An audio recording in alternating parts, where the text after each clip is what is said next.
바보 멍청이 같은 오빠에 대한 사연입니다. 하나밖에 없는 오빠가 어느 날 갑자기 결혼하고 싶은 여자가 있다면서 인사시키겠다고 했어요. 저희 부모님은 이렇게 빨리 오빠가 결혼할 여자를 집에 데려올 줄은 생각지도 못한 터라서 매우 놀라셨습니다. 제가 봐도 오빠는 공부만 할 줄 알았지 그 외의 것은 아주 어리버리한 것 같은데 연애라는 것도 다 하고 신기했었네요. 우리 오빠가 무엇이 좋다고 결혼한다는 여자가 있을까 했어요. 오빠가 보여준 오빠 여친 사진을 보니 같은 여자가 보더라도 굉장히 이쁘더라고요. 세상에, 오빠가 집에서는 찌질남이어도 밖에서는 사람 구실 잘하나 보네 하고 생각했습니다. 이렇게 이쁜 여자가 뭐 볼 것 하나도 없는 우리 오빠랑 결혼한다고 하는지 이해가 안 되었는데 뭐 동생이 모르는 숨은 매력이 있긴 하나 하고 생각했었어요. 오빠야, 연애하니까 좋아? 응, 좋아. 너도 빨리 좋은 사람 만나라. 그래야 내 마음을 안다. 오빠는 내가 궁금해하는 그 여친과의 연애사를 자랑하듯이 모두 말해주었어요. 사실 오빠 여친은 한 달이 건너뛴 친구의 여동생이라고 하더라고요. 선배 결혼식장에서 처음 보고 반했다고 했습니다. 그래서 친구를 닥달해서 다리를 놓아달라고 사정해서 용감하게 대스했다면서 무슨 변호사 40패스 무용담처럼 늘어놓았어요. 그리고 오빠이긴 하지만 집에서 식구들한테 하는 거 보면 저보다 더 어리게만 보이는데 저는 속으로 그랬어요. 이쁜 언니가 오빠한테 홀라당 넘어갔구만. 집에서 이렇게 곰탱이 같은데 싶어서 기회는 이때다 싶어서 오빠한테 그랬어요. 오빠, 나한테 잘해. 그렇지 않으면 오빠의 그녀한테 밉상을 떨어줄 테니까. 너 그러기만 해봐. 가만 안 둬. 했어요. 아무튼 기특한 우리 오빠가 결혼할 여친을 집에 데려온다니 진심 축하했습니다. 그런데 엄마는 정작 걱정이 태산이네요. 왜냐고요? 요리를 못해서 어떻게 대접하냐고요. 엄마는 아직까지 회사에 다니시는데 좀 요리를 못하세요. 그래서 식사는 예약해서 식당에서 하기로 하고 집으로 와서 과일과 차를 하기로 했습니다.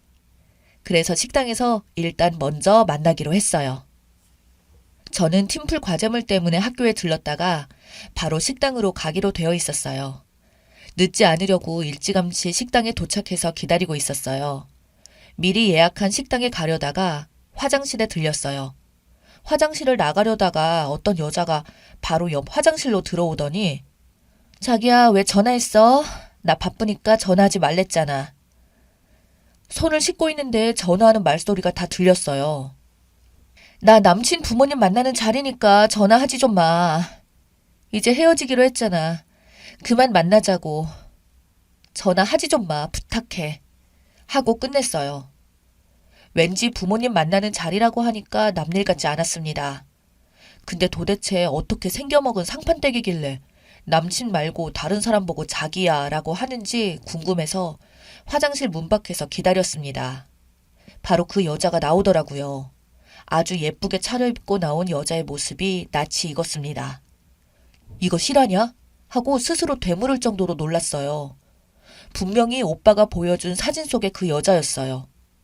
엄청 괘씸했고 특종감 하나 낚은 것만 같았어요.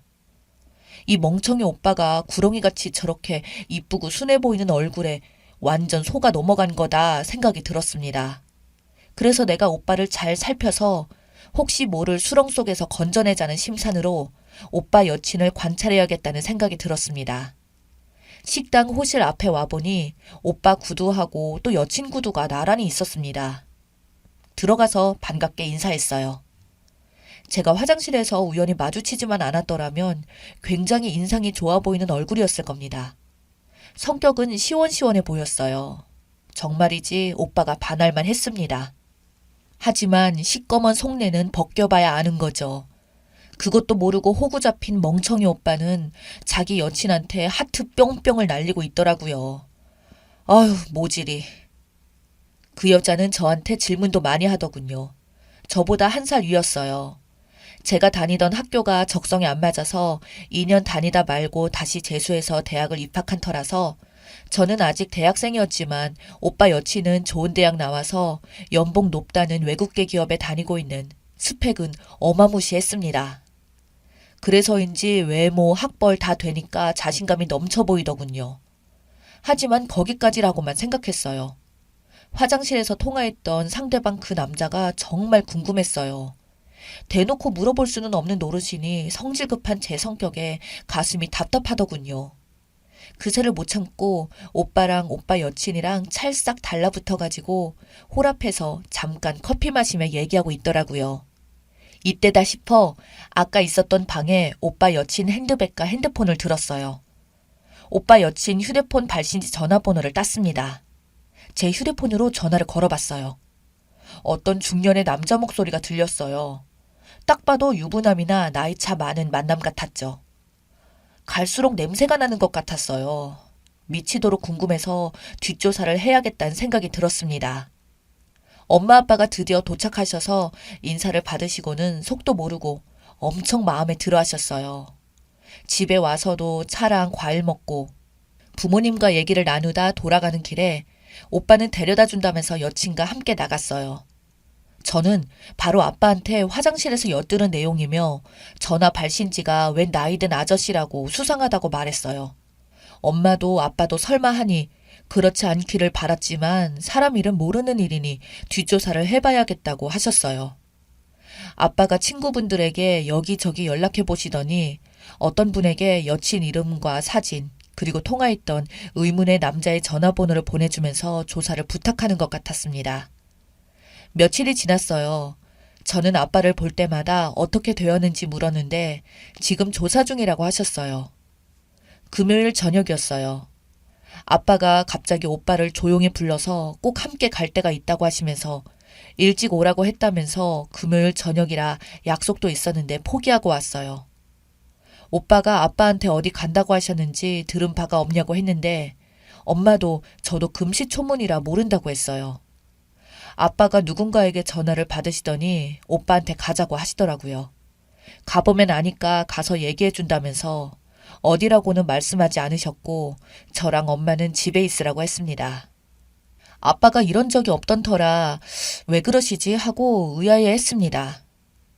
한참 밤이 늦어서야 아빠와 오빠가 돌아왔는데 오빠는 완전 인상 구기고 있었고 방으로 바로 직행해버리더군요. 순간 오빠 일이구나 생각했습니다. 아빠가 궁금해하는 엄마와 저를 앞에 두고 말씀하셨어요. 오빠 여친을 만나고 왔는데 오빠가 지금 엄청 충격받았으니 행여라도 건들지 말라고 하시더군요. 지난 일요일 동안 아빠가 아는 지인분 소개를 통해서 뒷조사를 부탁하셨대요. 오빠 여친 직장이 확실히 맞는지, 가족 관계에 그리고 남자 관계 등을 조사시켜 봤는데 남자 관계가 좀 문제가 있더라네요. 한참 나이 많은 남자를 애인 사이처럼 지내기도 하고 또 다른 남자를 자기 오피스텔에 불러 지내기도 하더랍니다. 전날 저녁에 들어가선 남자 사진과 아침에 나오는 남자 사진 보여주셨어요. 엄마는 그걸 보자 뒷목 잡고 나자빠질 정도로 놀라셨어요. 그래서 현장을 직접 목격해야 발뺌하지 않을 것 같아서 어떤 외간 남자와 함께 있다는 걸 연락받고 오빠를 데리고 오빠 여친 오피스텔로 급습했다네요. 아빠와 오빠는 여친 오피스텔에 도착해서 그동안 조사한 내용을 사진과 함께 보여줬고 믿기 어려운 이 현장을 직접 확인하자고 하셨대요. 오빠는 굳이 자기 혼자 올라가서 직접 확인하고 오겠다고 했으나 혹여라도 어떤 불상사가 날까 싶어서 함께 올라가셨대요. 비번을 바로 누르고 들어왔는데 정말 눈뜨고는 못 볼 장면을 봐버렸답니다. 늙은 남자나 젊은 남자들을 가리지 않고 만난 것 같다네요.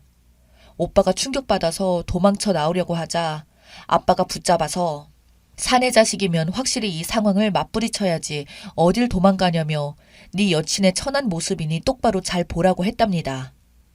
오히려 오빠의 여친은 남의 집을 함부로 들어왔다면서 나가라고 소리쳤다네요. 아빠는 그런 모습을 사진과 동영상으로 찍어댔고요. 상대편 남자도 사진 찍지 말라고 하면서 서로 멱살 잡고 싸우다가 보냈는데 오빠 여친은 전혀 부끄러워하지 않더래요. 당당히 자기 삶의 방식일 뿐이라며 단지 오빠를 만나서 결혼한 후로부터는 삶의 방식을 바꿔보려고 했었다고 얼토당토 않은 말을 하더랍니다. 오빠 여친은 자유연애주의자라고 하면서 누구를 만나든 아무리 자기 남친이라지만 간섭하지 말라고 하더래요. 그러면서 우리 오빠를 진심으로 좋아해서 만난 건 사실이라고 했대요. 아빠는 다른 남자들과 연애를 하던 안 하던 상관 안 할 테니 우리 아들 근처에 얼씬거리지 말라고 하며 회사나 아는 지인들에게 사진과 동영상을 뿌려버리겠다고 하셨답니다. 오늘 함께 꼴값 떨고 있던 다른 젊은 남자 말고 화장실에서 자기야 어쩌고 저쩌고 했던 그 중년의 남자와는 일주일에 한두 번 정도 그 남자가 사용하는 개인 오피스텔에서 만났답니다. 그 사실을 미리 그 중년 남자 부인에게 미리 알려줬답니다. 그리고 그 부인에게 남편과 바람 피운 그 여자에게 또 다른 남자가 있는데 거기로 간다고 했다니 손살같이 쳐들어왔다고 합니다. 그 중년 남자 부인이 한 부대를 이끌고 왔다네요. 아빠가 이런 여자는 확실히 끝장을 봐야 사람 무서운지 알 것 같아서 알아서 처리하라는 의미에서 그 중년 남자의 부인에게 알려줬는데 아니 글쎄 한 부대를 끌고 와서 오빠 여친을 혼내주는데 정말 안쓰럽기까지 했다네요. 그런 모습을 뒤로하고 오빠를 데리고 나왔대요. 엄마와 저는 머리를 쥐어 뜯어놓지 그랬냐고 울분을 하듯이 말했어요. 아빠는 오빠가 너무 적나라한 자기 여친의 실체를 아빠한테 들켜서 무척 쪽팔렸을 거라면서 저보고 당분간 오빠 건들지 말라고 당부하셨어요. 엄마와 아빠는 저 아니었으니 모르고 넘어갔을 뻔했다고 제가 기특하다고 하셨어요. 그렇게 행실이 막장인 여자가 끝까지 속이고 결혼했다면 우리 집안 거짓골이 될 뻔했다며 다음부터 오빠가 데리고 온 여자들은 모조리 다 뒷조사해야겠다고 하셨습니다.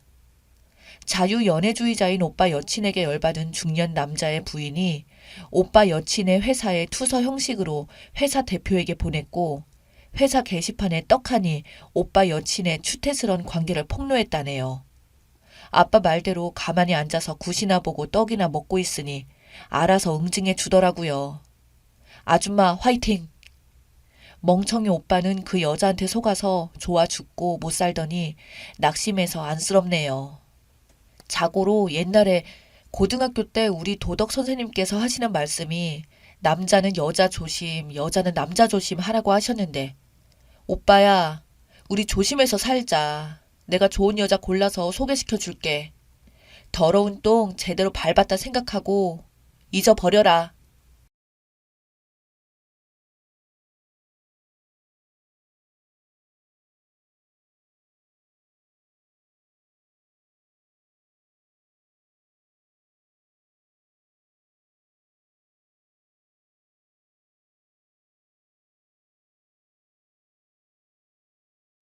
안녕하세요. 나이가 어느 정도 먹다 보니 항상 매년 무사히 사건, 사고 없이 지나가는 게 저에게는 목표이고 매일 기도하며 살아가고 있습니다. 하지만 저희 가족에게 뜻하지 않은 일이 발생되었고 한순간 집안이 풍비박산 날 정도로 정말 힘든 고비가 있었어요. 그때만 생각하면 정말 아찔했고 지금도 식은땀이 날 정도로 저희 가족에게는 엄청난 일이었어요. 딸 가진 부모라면 누구나 공감할 일이고 여러분들께서도 아마 믿기 힘드실 겁니다. 제 딸은 공무원 생활을 하고 있습니다. 워낙 일에만 몰두하며 살아왔기 때문에 누구를 만나거나 그렇다고 연애하고 있는 남자가 따로 있는 것도 아니었어요. 그냥 홀로 지내며 부모님 속을 썩이며 살아왔습니다. 퇴근하면 무조건 집에만 있으려고 해서 안타까웠어요. 자신의 취미 때문에 그쪽으로 사람 만나는 것 외에는 아무도 만나려 하지 않았습니다. 그래서 따로 불러서 몇 번 얘기한 적도 있었어요. 요즘도 취미생활에 푹 빠져있니? 네가 퇴근하고 오면 방에서 나오지 않으니까 아빠랑 대화도 안 되고 그렇다고 엄마와 아빠한테 살갑게 다가오는 것도 아니라서 솔직히 서운한 게 없다고 말하기에는 무리가 좀 있네. 그게 그렇게 재미있니?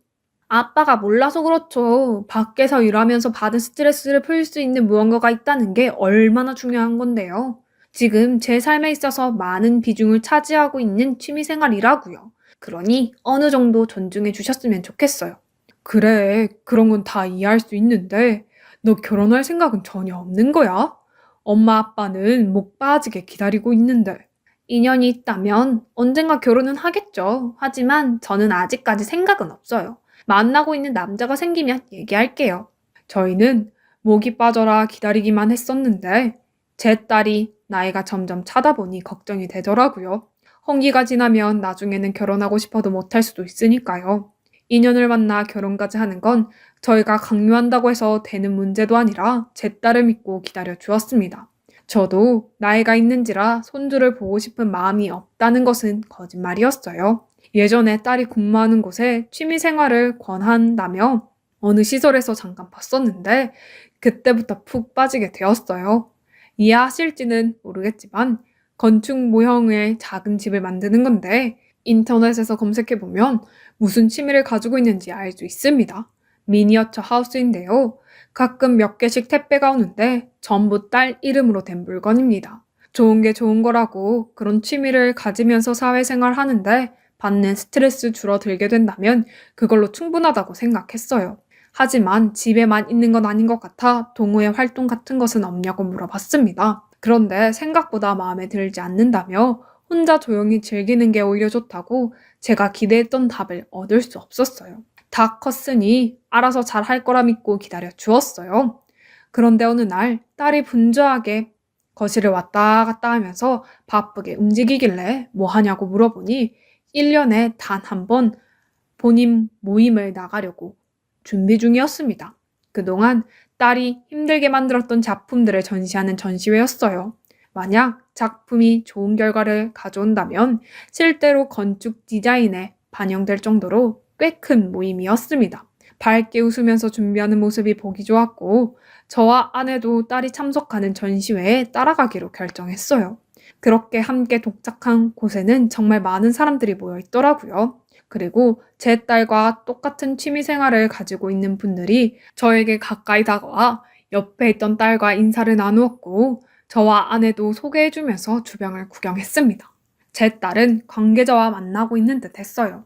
본업이 공무원이었고 취미로 하고 있는 일에 대한 열정이 더 높아 보였고 즐거워하는 모습에 정말 자기가 원하는 직업을 찾은 것 같아서 보기 좋았습니다. 아내와 함께 돌아다니면서 여기저기 구경을 했었는데 정말 대단한 사람들이 몰려있는 곳이었어요. 그곳에서 각자 대표하는 작품을 제출하고 투표로 선정되는 사람이 우승하는 거였어요. 그리고 제 딸이 많은 사람들 중에 2등을 하게 되었고 같이 참석한 많은 분들이 축하해 주었어요. 취미생활로 즐기던 것이 어느덧 집으로도 전환을 시킬 수 있을 정도의 단계까지 올라갔다는 것이 대단해 보였고 딸이 앞으로 하는 일 모든 것이 잘 되기를 바랬습니다.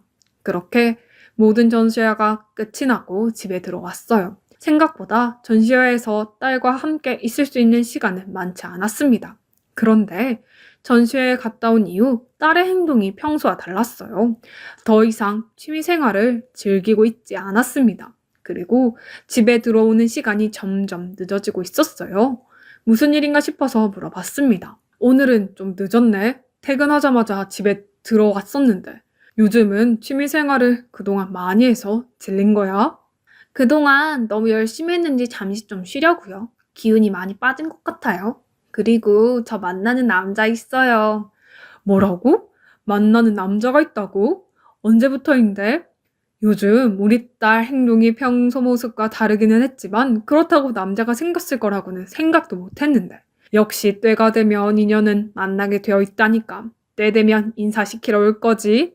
그렇죠. 만난 지는 얼마 되지 않았어요. 그냥 서로 퇴근하고 잠시 만나서 차 나누는 정도니까 벌써부터 기대하고 있지 마요. 우리 딸이야 처신 잘 하겠지만 무슨 일이 있을 때 아빠에게 먼저 전화하는 거 알지? 아빠도 얼마 남지 않았잖아. 그 전에 도움받을 일이 생기면 무조건 전화해야 해. 사람 일은 아무도 모르는 거야. 항상 우리 딸 뒤에는 아빠가 있다는 거 잊지 마. 아내와 저는 기분이 좋았지만 그렇다고 안심할 수도 없었어요. 연애 경험도 많지 않았고 제 딸에게 접근한 남자가 괜찮은 사람이면 다행이지만 그렇지 못하면 문제가 생기는 건 뻔했으니까요. 그런데 생각보다 별일 없이 잘 만나는 것 같았어요. 아무래도 연애 초반이니까 서로에게 푹 빠져 있는 듯 했습니다. 궁금해서 이것저것 물어봐도 웃어 넘기기만 했어요. 말을 안 해줘서 답답하기만 했습니다.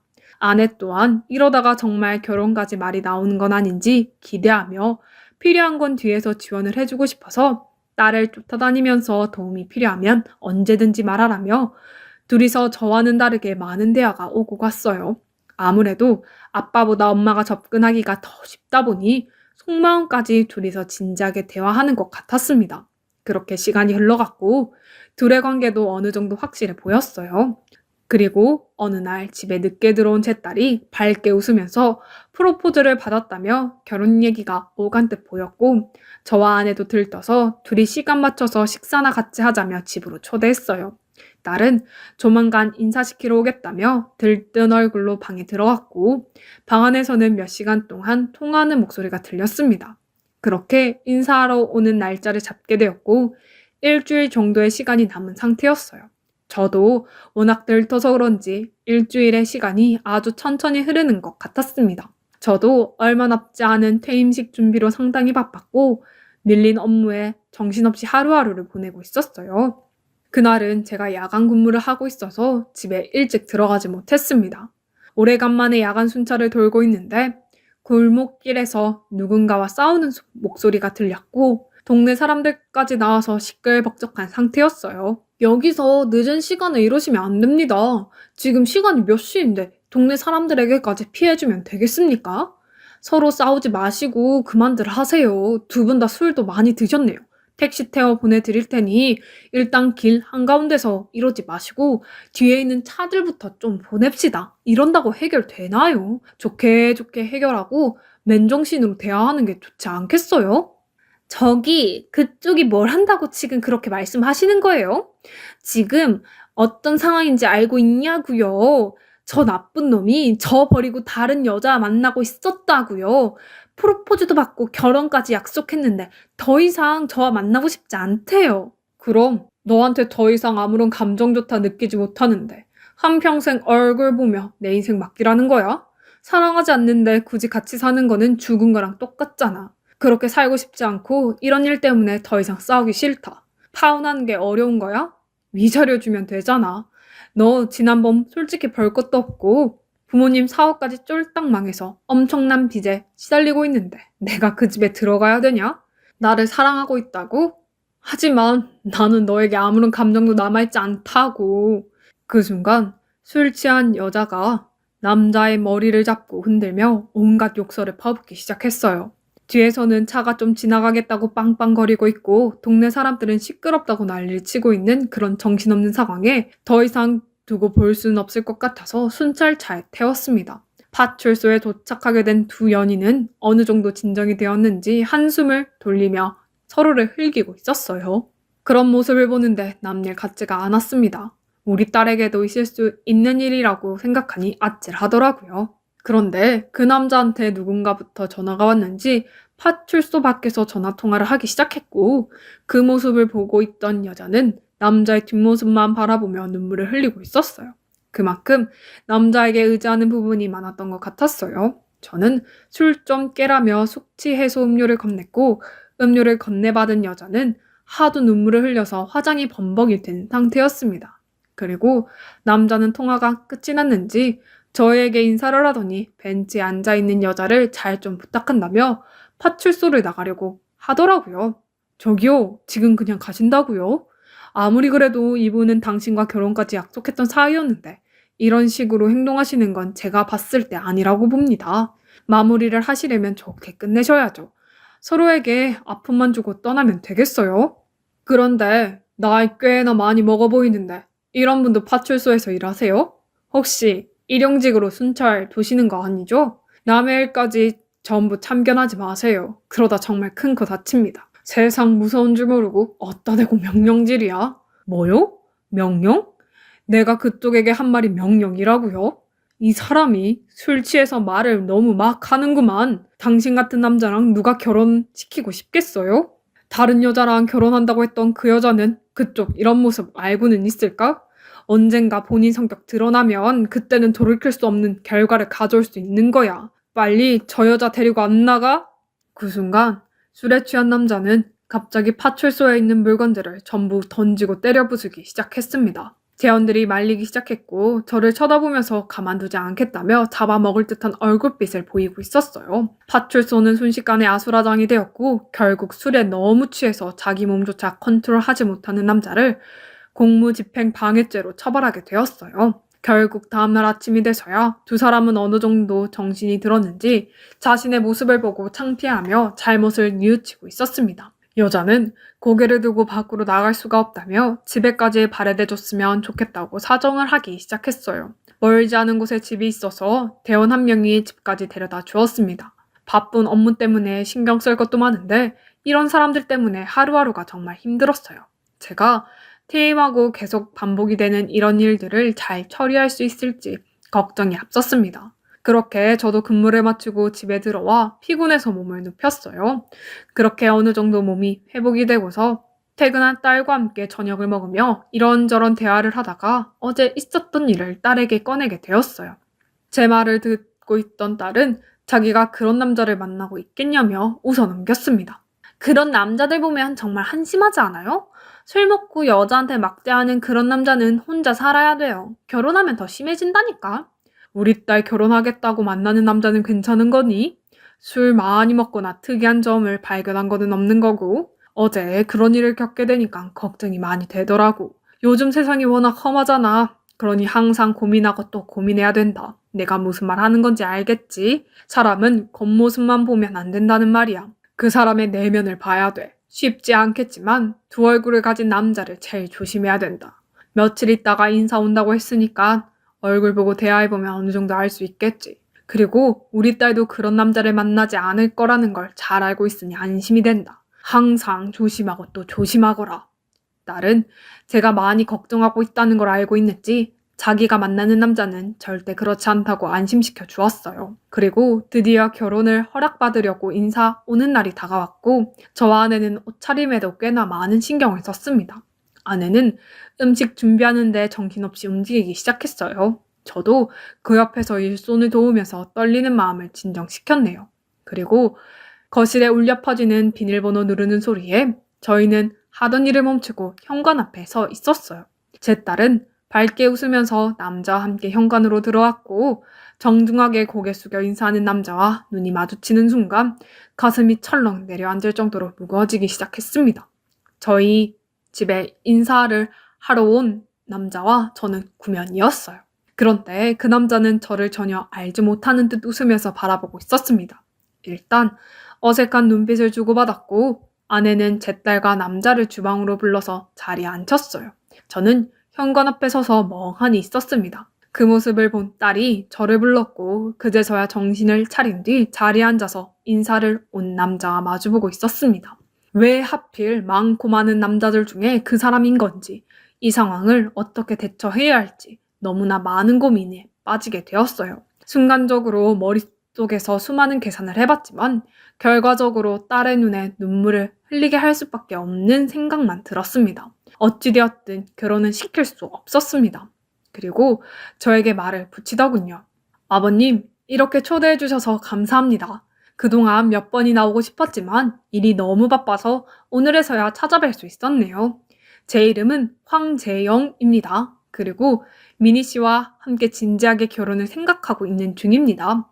저번 전시회 때 처음 만나게 되었고요. 제가 운영하는 회사에 미니 씨 작품이 비록 2등이었지만 실용성은 1등보다 훨씬 좋았기 때문에 채택되었습니다. 그리고 조만간 계약까지 체결할 준비를 하고 있습니다. 취미생활로 시작했다는 게 믿기지 않을 정도로 섬세하고 디테일한 부분들이 너무 좋았어요. 그리고 서로 통하는 부분들도 많았고 이렇게 좋은 사이로 발전할 수 있었네요. 미니 씨와 결혼 허락해 주신다면 최선을 다해서 열심히 살아보겠습니다. 여러 가지 말들을 늘어놓았지만 그건 중요하지 않았어요. 과거에 저와의 악연이 있었던 놈이었기 때문에 도저히 용납하기 힘들어서 같이 식사하는 자리가 너무 불편하고 빨리 벗어나기를 바랄 뿐 아무 말도 귀에 들어오지 않았습니다. 딸은 제 얼굴 표정을 보더니 뭔가 문제가 있는 것 같아서 걱정스러운 마음에 무슨 일이 있냐고 물어봤고 아무래도 더 이상 지체하는 건 아닌 것 같아서 앉아있는 남자에게 양해를 구하고 딸과 개인적인 자리를 잠시 만들었어요. 그리고 과거에 있었던 일을 털어놨습니다. 내가 이런 말을 해야 한다는 게 참 가슴 아프지만 난 우리 딸의 인생이 제일 우선이기 때문에 어쩔 수 없이 솔직하게 모든 걸 털어놓아야 할 것 같다. 저 사람은 나를 기억 못하는 것 같은데 아무래도 나는 똑똑히 그날의 사건을 기억하고 있거든. 10년 전 파출소에서 당직 근무를 하고 있었는데 이제 막 결혼하고 1살 된 아이를 가진 신입 대원이 있었어. 그 사람에 대해서 어느 정도 들어서 알고 있지. 그 대원이 사고로 세상을 떠난 걸. 그때 사고로 세상을 떠나게 했던 사람이 바로 저 사람이란다. 모든 건 술 때문이었고 나도 그때 현장에 있지는 않았지만 저 사람이 술 먹고 난리를 치는 바람에 대원들과 몸싸움을 벌이다가 떨어지게 되면서 결국 세상을 떠나고 말았지. 그런데 그 사람은 그때 일을 기억하지 못하더라고. 술을 워낙 많이 마신 상태라 전혀 모르고 있었어. 자신의 잘못을 인지하지 못했고 왜 자기가 사과를 해야 하는지도 몰랐지. 그 사람 한 명 때문에 집안의 가장이었던 대원을 떠나보낸 가족은 지금도 아주 힘겹게 살고 있단다. 그런 모습을 지켜보고 있는 나도 힘든데 사고를 낸 사람과 우리 집 귀한 딸을 결혼시킨다고 생각하면 나는 절대적으로 말리고 싶다. 파출소 대원들 전부 알고 있는 사실이야. 진지하게 생각하길 바래. 인생의 기회는 많지 않아. 지금 당장은 힘들겠지만 한 번의 선택이 인생을 좌지우지할 수 있어. 아빠는 우리 딸이 저놈과 결혼하는 걸 절대적으로 반대하고 싶다. 내 말 무슨 뜻인지 알지?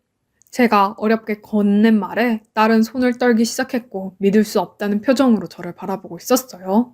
그리고 그 사실이 진짜인지 아닌지 확인하고 싶어 자리에서 일어났고 딸은 돌발 행동을 하고 말았습니다. 그놈에게 10년 전 과거에 있었던 일에 대해 물어보기 시작했어요.